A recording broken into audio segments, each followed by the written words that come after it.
రామ్ మందిర్లోకి చొరబడి భగవాన్ శ్రీరాముడు ఉండిలో నుంచి డబ్బులను దొంగలించేవారు ఈ ప్రపంచంలో ఇప్పటికీ ఉన్నారు.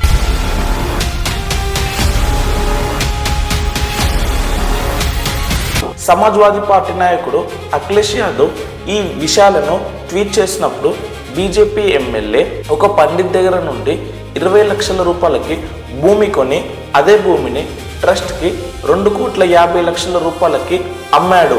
శ్రీరాముడి కోసం ఇచ్చిన 3 కిలోల బంగారం హారం మరియు 1 కిలో చరణ పాదాలను నకిలీ బంగారంతో మార్చేశారు. 2 కోట్ల విలువన్న భూమిని కేవలం 10 నిమిషాలలో 18 కోట్ల విలువగా మార్చేశారు. ఎవరు ప్రశ్నించలేదు. ఎస్బీఐ పై ఒత్తిడి పెట్టి తమ వాళ్ళని ఉద్యోగంలో పెట్టించుకున్నారు. 12,000 శాలరీ తీసుకునే వారు 25 లక్షల ఇల్లు కడుతున్నారు.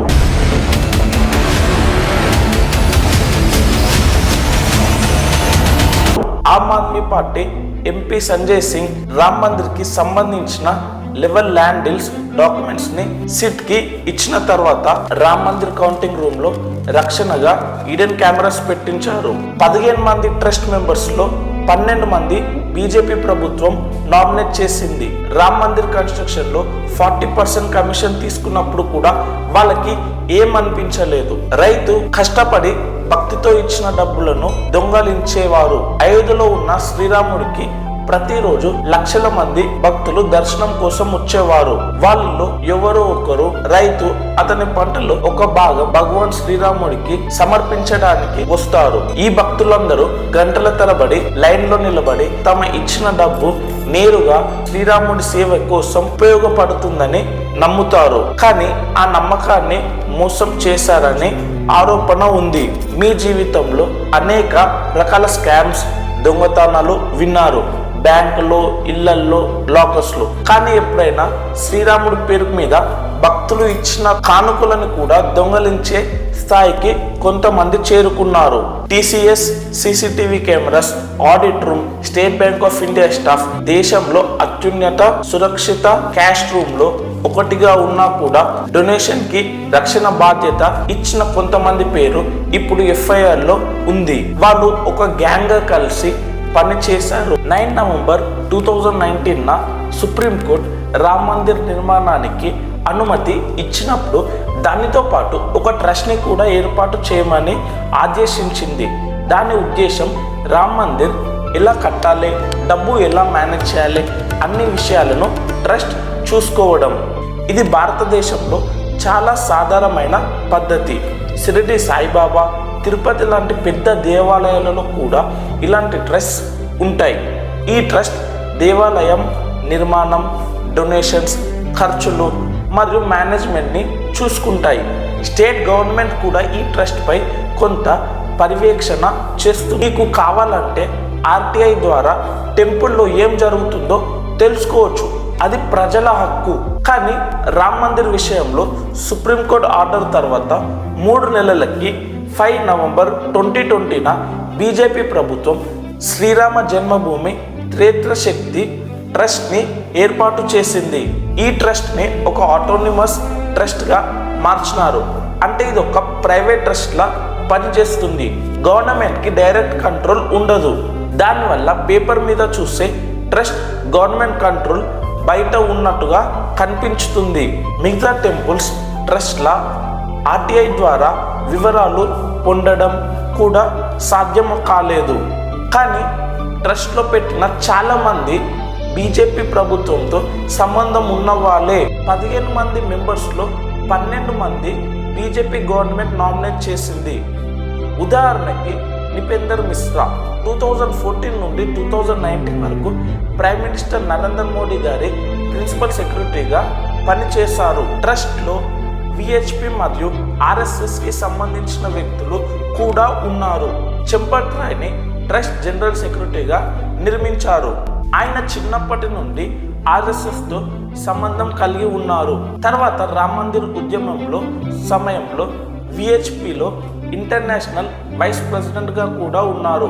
కన్స్ట్రక్షన్ కమిటీలో కామేశ్వర్ చౌపాల్ని మెంబర్గా పెట్టారు. ఆయన బీజేపీ ఎమ్మెల్సీగా కూడా పనిచేశారు. అలాగే doctor Anil Mishra RSS swat ప్రాంతంలో ముఖ్య పదవిలో ఉన్న వ్యక్తి. ట్రస్ట్లో సేల్స్ మరియు పర్చేస్ని చూసుకునే బాధ్యత ఈయనకు ఇచ్చినారు. ఆయన office temple donations counting centre పక్కనే ఉంటుంది.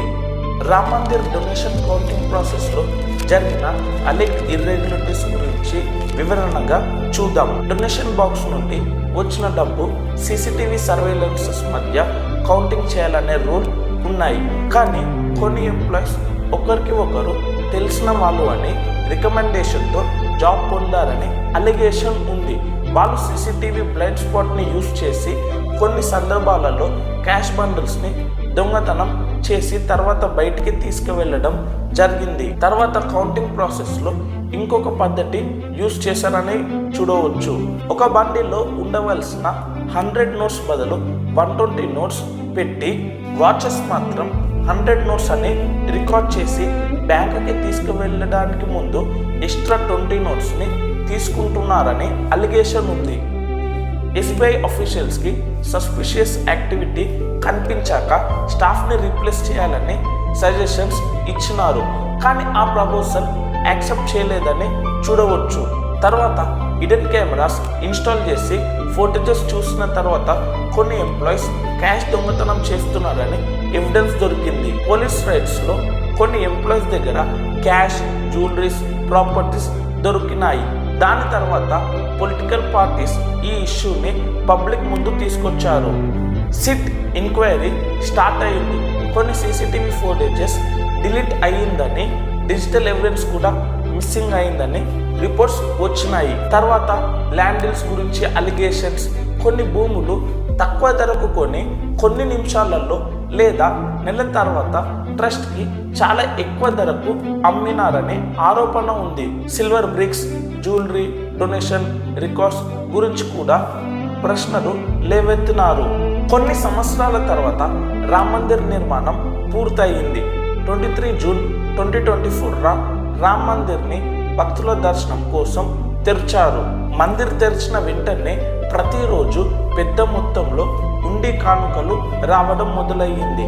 మొదటిలో యావరేజ్గా రోజుకి 8 నుంచి 13 లక్షల రూపాయల వరకు వచ్చేవి. పండుగ రోజుల్లో ఇది ఇంకా ఎక్కువ అయ్యి 50 నుండి 60 లక్షల రూపాయల వరకు చేరింది. ఈ మొత్తం డబ్బుని మేనేజ్ చేయడానికి 4 automatic hi-tech counting machines, computerised receipt counters మరియు అడిషనల్ డొనేషన్ బాక్సెస్ని ఇన్స్టాల్ చేశారు. అయినా కూడా రోజుకి పెరుగుతున్న డొనేషన్స్ని మేనేజ్ చేయడం కష్టమయ్యింది. అందుకే ట్రస్ట్ 2 ముఖ్య నిర్ణయాలు తీసుకుంది.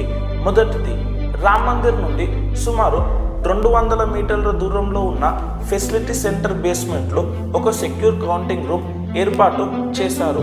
అక్కడ సీసీటీవీ కెమెరాస్ మరియు సెక్యూరిటీ సిస్టమ్స్ని ఇన్స్టాల్ చేసి డొనేషన్ని సేఫ్గా కౌంట్ చేయడానికి అరేంజ్మెంట్ చేశారు. రెండోది, స్టేట్ బ్యాంక్ ఆఫ్ ఇండియా ఎస్బీఐతో ఒక MOU సైన్ చేశారు.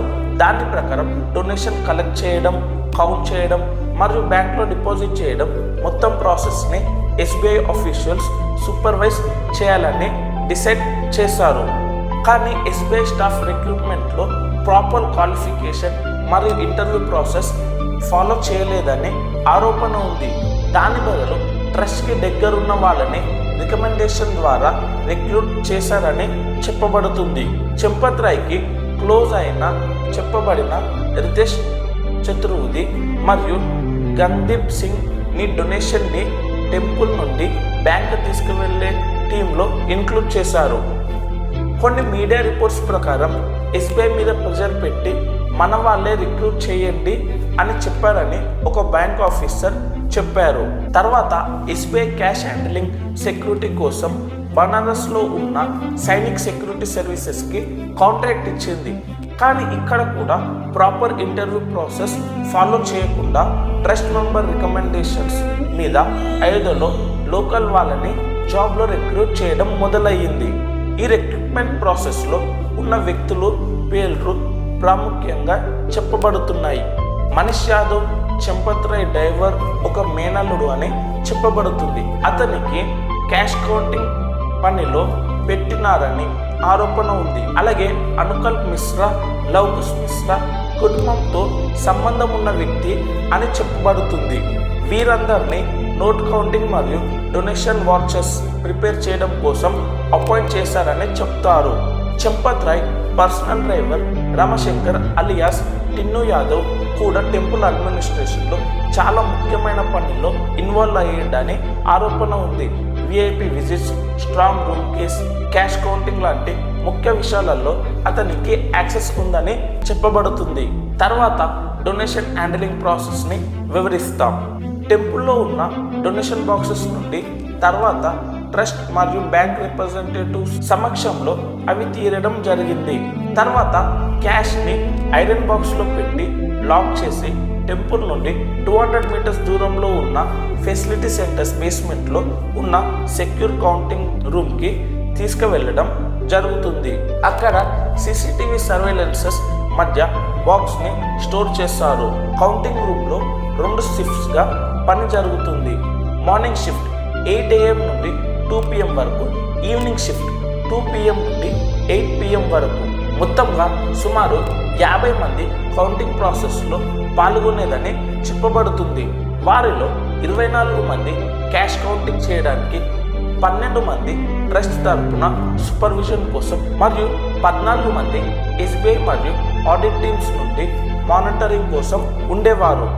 కౌంటింగ్ రూమ్ మొత్తం సీసీటీవీ కెమెరాస్తో మానిటర్ చేయబడింది. సీసీటీవీ ఇన్ఫ్రాస్ట్రక్చర్ని TCS మెయింటైన్ చేస్తుందని చెప్పబడింది. కౌంటింగ్ సమయంలో ఎంప్లాయీస్ని రూమ్ నుండి బయటికి వెళ్ళడం అనుమతి ఉండేది కాదు.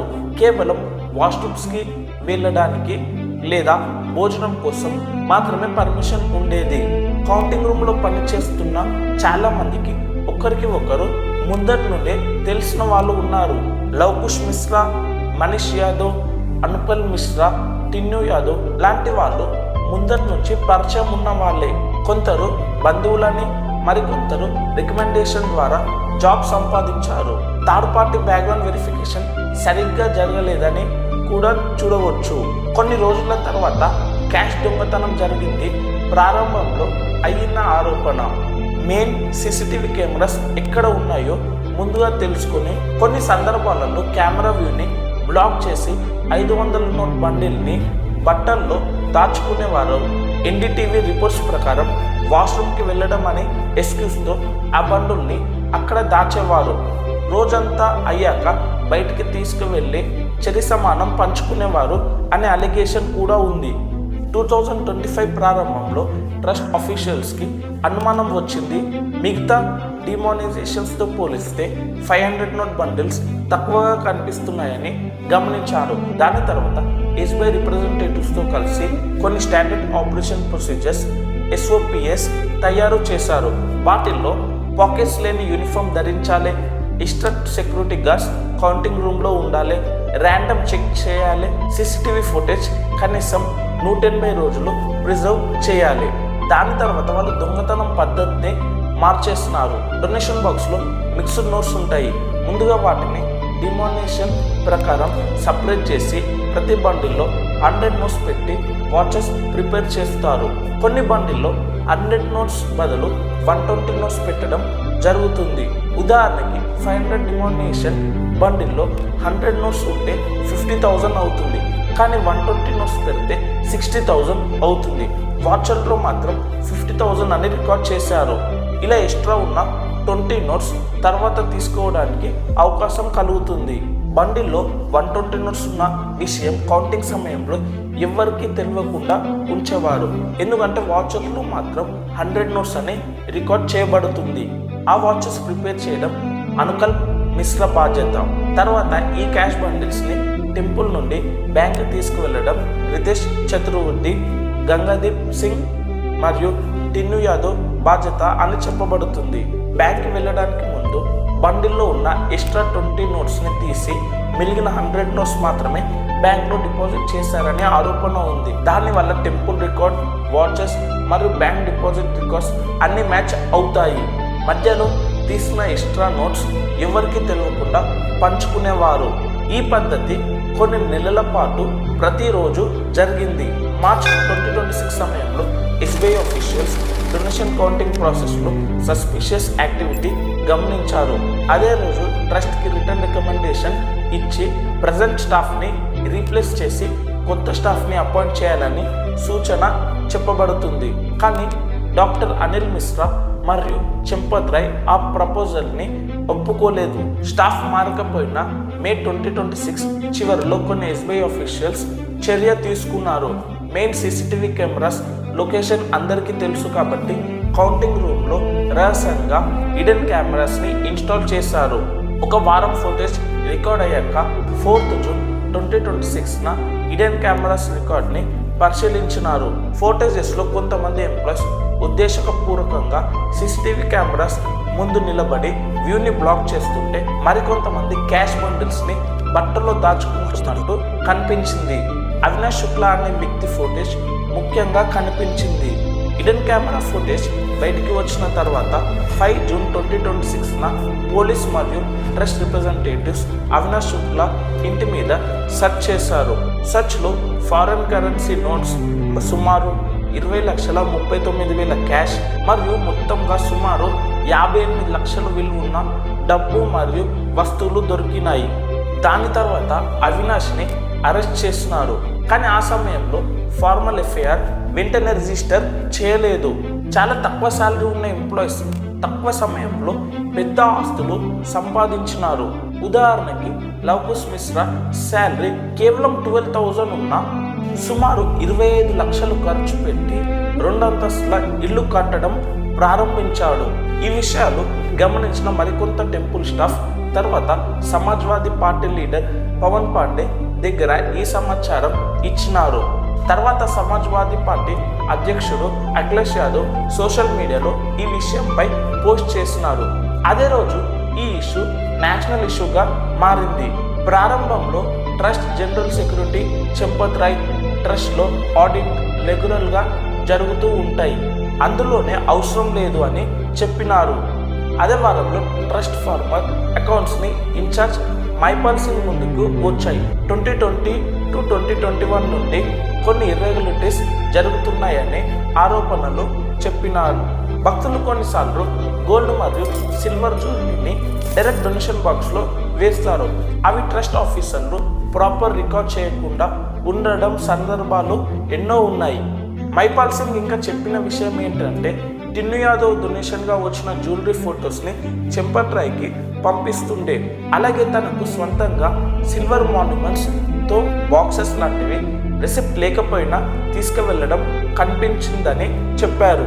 ఈ విషయంపై కంప్లైంట్ చేసిన తర్వాత అతడి జాబ్ నుండి తీసేసినారు. ఈ విషయం దేశం మొత్తం విస్తీర్ణంగా చేరింది. 13 June 2026న Uttar Pradesh chief minister Yogi Adityanath special investigation team సిట్ని ఏర్పాటు చేసి ఎంక్వైరీ ప్రారంభించాలని చెప్పబడుతుంది.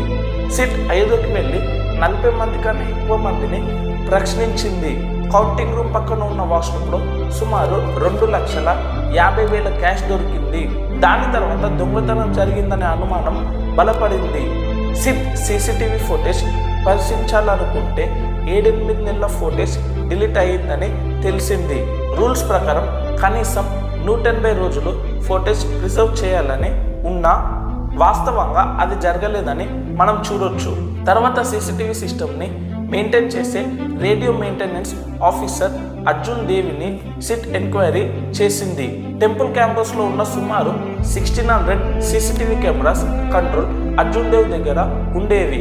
ఏబీపీ న్యూస్ రిపోర్ట్స్ ప్రకారం అతని అఫీషియల్ డ్యూటీ కాకుండా టెంపుల్ అడ్మినిస్ట్రేషన్లో ఇంకా చాలా పనుల్లో ఇన్వాల్వ్ అయ్యాడు. 17 సంవత్సరాలు పాటు ట్రాన్స్ఫర్ ఆర్డర్ వచ్చిన ప్రతిసారి ట్రాన్స్ఫర్ ఆగిపోవడం. కానీ సిట్ ఎంక్వైరీ ప్రారంభం అయ్యాక మాత్రం అతన్ని గోరఖ్పూర్కి ట్రాన్స్ఫర్ చేస్తున్నారు. అలాగే వాట్సాప్ చాట్ డిలీట్ అయి ఉండడం, మొబైల్ ఫోన్స్ ఫార్మాట్ చేయడం లాంటి డిజిటల్ ఎవిడెన్స్ కూడా ఉన్నాయి. 13th జూన్ 2026న సిట్ టిన్ను యాదవ్ ఇంటి మీద సెర్చ్ చేసినప్పుడు సెర్చ్లో జ్యువెలరీస్, క్యాష్, సుమారు 50 కోట్ల విలువ ఉన్న ప్రాపర్టీ డాక్యుమెంట్స్, ఎయిర్పోర్ట్ దగ్గర 70 రూమ్స్ హాస్టల్ డాక్యుమెంట్స్, కొన్ని రెస్టారెంట్స్లో ఓనర్షిప్ షేర్ పేపర్స్ మరియు ఫార్చునర్ కార్ కూడా దొరికింది. టెంపుల్లో పని చేయడానికి ముందు టిన్ను యాదవ్ ఆటో నడిపేవాడు. అతని తండ్రి టీ అమ్మేవాడు. అదే రోజు మనీష్ యాదవ్ ఇంటి మీద సెర్చ్ చేసినప్పుడు సుమారు 36 లక్షల క్యాష్ దొరికింది. 14 జూన్ 2026న లవకుశ్ మిశ్రా ఇంటి సెర్చ్లో పెండగుప్పలో 10 లక్షల రూపాయలు క్యాష్ దొరికింది. అనుకల్ప్ మిశ్రా ఫామ్ హౌస్ కూడా కొన్నాడు. కేడి తివారీ టెంపుల్కి డొనేషన్గా వచ్చిన గోల్డ్ మరియు సిల్వర్ని మేనేజ్ చేయే బాధ్యతలో ఉండేవారని, అతను సుమారు 1,50,00,000 విలువన్న భూమి కొన్నాడని చూడవచ్చు. 23 జూన్ 2026 వరకు సిట్ తన ప్రిలిమినరీ రిపోర్ట్ సబ్మిట్ చేసింది. ఆ reports additional chief secretary Sanjay ప్రసాద్కి సబ్మిట్ చేయబడింది. సంజయ్ ప్రసాద్ ట్రస్ట్ మెంబర్ కూడా కాబట్టి ఇది కాన్ఫ్లిక్ట్ ఆఫ్ ఇంట్రెస్ట్ అని అభిప్రాయం వ్యక్తం చేస్తారు. రిపోర్ట్ సబ్మిట్ అయిన 2 రోజుల తర్వాత 25 జూన్ 2026న trust member Krishnamohan FIR register చేసినారు. మొత్తం 8 మందిపై కేసు రిజిస్టర్ అయ్యాయి. అవినాష్ శుక్లా, అనుకల్ప్ మిశ్రా, లవ్ మిశ్రా, మనీష్ యాదవ్ మరి ఇంకా కొందరు అరెస్ట్ అయినారు. పోలీస్ ఎంక్వైరీలో అవినాష్ శుక్లా, డాక్టర్ అనిల్ మిశ్రా కూడా ఈ విషయాల్లో ఇన్వాల్వ్ అయ్యారని ఆరోపించబడ్డది. అలాగే సుమారు 100 మందితో ఒక సిండికేట్ లాంటి నెట్వర్క్ నడిచింది. అయితే ఇప్పటి వరకు ఇవి నిరూపించబడలేదు. ఇది కేవలం ఆరోపణ, అలిగేషన్స్ మాత్రమే. ఈ వార్తలు బయటకు వచ్చిన తర్వాత అపోజిషన్ పార్టీస్ పెద్ద స్థాయి వ్యక్తులు రక్షిస్తున్నారు, చిన్న ఎంప్లాయీస్ మీద మాత్రమే బ్లేమ్ వస్తున్నారు అని విమర్శించినారు. సంతోష్ దుబై రామ్ జన్మభూమి మూవ్మెంట్తో సంబంధం ఉన్న వ్యక్తి. చంపత్ రాయ్ మరియు అనిల్ మిశ్రా కూడా ఆరోపణలు చేసి సిట్ ఎంక్వైరీ నిజమైన ఫలితాలు ఇవ్వడం అతని అభిప్రాయం వ్యక్తి చేశారు. 25 June 2026న Aam Aadmi party MP Sanjay Singh సిట్కి రామ్భూమి జన్మభూమికి సంబంధించిన 11 ల్యాండ్ డీల్స్ కూడా డాక్యుమెంట్స్ సబ్మిట్ చేసినారు. డొనేషన్ దొంగతనంతో పాటు ఇప్పుడు ల్యాండ్ పర్చేస్ డీల్ మీద కూడా ప్రశ్నలు లేబెట్టినారు. 2021ల శ్రీరామ జన్మభూమి మందిర్ నిధి సమర్పణ అభియాన్ ద్వారా భక్తుల నుండి ఫండ్ కలెక్షన్ జరిగింది. ఒక నెల కన్నా తక్కువ సమయంలో సుమారు 151 కోట్ల డొనేషన్ వచ్చింది. ఈ ఫండ్స్తో టెంపుల్ కోసం భూమి కొనడాన్ని 5 మెంబర్స్ కమిటీ ఏర్పాటు చేసినారు. కానీ డిసిషన్లో ముఖ్యంగా చంపత్ రాయ్ మరియు అనిల్ మిశ్రా మాత్రమే యాక్టివ్గా ఉన్నారు. ఒక భూమి దీప్ నారాయణ దగ్గర నుండి ట్రస్ట్ కొనింది. దీప్ నారాయణ ఆ భూమిని 2 నెలల ముందు సుమారు 20 లక్షలకి కొన్నాడు. అదే భూమిని ట్రస్ట్కి తర్వాత 2,50,00,000కి అమ్మినాడు. ఇంకో డీల్లో రవిమోహన్ తివారీ మరియు సుల్తాన్ అన్సరీ కొన్న భూమిని కేవలం 10 నిమిషాల్లో ట్రస్ట్కి సుమారు 18,50,00,000కి అమ్మినారు. ఈ డీల్స్లో భూమి విలువ అంత వేగంగా ఎలా పెరిగిందని ప్రశ్నిస్తున్నారు. హరీష్ పథక్ మరియు అతని భార్య కుస్మా మీద కూడా దొంగతనం, చీటింగ్, ఫార్జరీ కేసెస్ ఉన్నాయి. అలాంటి వ్యక్తుల దగ్గర నుండి కూడా ట్రస్ట్ ల్యాండ్ కొనింది. ఇంకో ఉదాహరణ, బీజేపీ ఎమ్మెల్యే ఒక పండిత్ దగ్గర తక్కువ ధరకి భూమి కొన్న తర్వాత ట్రస్ట్కి చాలా ఎక్కువ ధరకి అమ్మినాడు. అప్పట్లో కొంతమంది లోకల్ పంతులు ఈ ల్యాండ్ డీల్స్ గురించి అభినేత్రాలు వ్యక్తి చేసినారు. ఆ సమయంలో యాక్షన్ తీసుకోలేదు. రామ్ మందిర్ నిర్మాణం సమయంలో కొన్ని ఆర్గనైజేషన్స్ మరియు భక్తులు పెద్ద మొత్తంలో సిల్వర్ డొనేషన్స్ ఇచ్చినారు. విశ్వ సింధీ సేవా సంఘం 26 జనవరి 2021న సుమారు 200 kg సిల్వర్, 1 kg తోపున్న 200 సిల్వర్ బ్రిక్స్ ట్రస్ట్కి ఇచ్చినారు. సాధారణంగా ఇలాంటి డొనేషన్స్కి రిసిప్ట్ ఇస్తారు, కానీ సిల్వర్ ప్యూరిటీ వెరిఫై చేసిన తర్వాతనే రిసిప్ట్ ఇస్తామని చెప్పినారు. కానీ ఆ రిసిప్ట్ ఇప్పటి వరకు ఇవ్వలేదు. ముంబై బిజినెస్ మ్యాన్ ఒక స్టేట్మెంట్ ఇచ్చినాడు. అతను రామ్లల్లా కోసం 3 kg సిల్వర్ ఆరం మరియు 1 kg సిల్వర్ చరణ పాదానాలు టిన్ను యాదవ్కి ఇచ్చినారు. కానీ రిసిప్ట్ ఇప్పటి వరకు రాలేదని ఆరోపించినారు. చాలా మంది భక్తులు బంగారం, వెండి, జ్యువెలరీస్, ఇయర్ రింగ్స్, జుంకాలు, నోస్ రింగ్స్ లాంటివి విలువైన వస్తువులు భక్తితో సమర్పిస్తారు. ఈ జ్యువెలరీ ట్రస్ట్ రికార్డులో రిజిస్టర్ అవ్వకుండానే డొనేషన్ బాక్స్ నుండి తీసుకున్నారు అనే అనుమానాలు ఉన్నాయి. అలాగే ఒరిజినల్ జ్యువెలరీని ఫేక్ జ్యువెలరీతో రీప్లేస్ చేశారు అనే యాంగిల్లో కూడా ఇన్వెస్టిగేషన్ జరుగుతుంది. 2 సార్లు వార్నింగ్ వచ్చాయి. ఒకసారి 2020లో, మరొకసారి 2025లో. కానీ ఆ వార్నింగ్ని సీరియస్గా తీసుకోలేదు. భక్తులు అతని కుటుంబం ఆరోగ్యం, పిల్లల భవిష్యత్తు కోసం మొక్కు పెట్టుకొని సంపాదించిన డబ్బుని ఎవరో దుర్వినియోగం చేస్తున్నారు. అది చాలా బాధ కలిగించే విషయం. ఎఫ్ఐఆర్లో ఉన్న పేర్లు చిన్న ఎంప్లాయీస్, డ్రైవర్స్, రిలేటివ్స్లో మాత్రమే కనిపిస్తున్నాయి. కానీ వాళ్ళ వెనుక ఎవరున్నారు అని పూర్తిగా ఇన్వెస్టిగేషన్ చేయాలి. అలాగే ఇలాంటి సమస్యలు మళ్ళీ జరగకుండా ట్రస్ట్ ఫంక్షనింగ్లో ట్రాన్స్పరెంట్ ఉండాలి. ఇండిపెండెంట్ యాన్యువల్ ఆడిట్ పబ్లిక్గా పబ్లిష్ చేయాలి. ఆర్టీఐ లాంటి అకౌంటబుల్ మెకానిజం ఏర్పాటు చేయాలి. రియల్ టైం డొనేషన్ డాష్బోర్డ్ ఉండాలి. క్యాష్ కౌంటింగ్ చేసేవారు మరియు సూపర్వైజ్ చేసేవాళ్ళు వేరే టీమ్స్లో ఉండాలి. పూర్తి ఇన్వెస్టిగేషన్ చేయాలి. తప్పు ఎవరు చేసినా వాళ్ళని శిక్షించాలి. జై శ్రీరామ్.